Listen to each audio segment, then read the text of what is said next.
अस्सलाम वालेकुम, कैसे हो आप सब। उम्मीद है खैरियत से होंगे। आज मैंने कहा आपको अपनी अफ्तारी दिखाऊं। ये बनाई है हमने आलू की टिक्कियाँ, ये पकौड़े, ये हमारे चना चाट, ये हमारा फ्रूट चाट, रायता, खजूर, इमली की चटनी, चिप्स, और ये हमारे दही बड़े, और ये भी फ्रूट चाट, और ये हमारा टैंक, और साथ एक फ्रूट लिया हमने खरबूजा, और बाकी फ्रूट का हमने फ्रूट चाट बना लिया हमारी।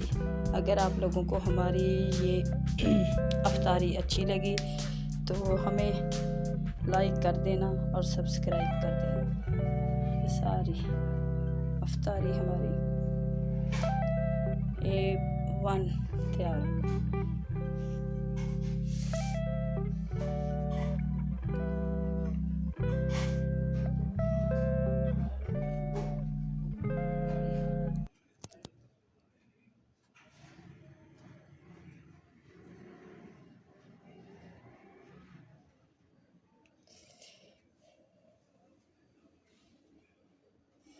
अब हमें दें इजाज़त, मिलेंगे नेक्स्ट वीडियो में। अल्लाह आप लोगों को खुश रखे, आबाद रखे, शाद रखे, हर दुख हर बीमारी से दूर रखे।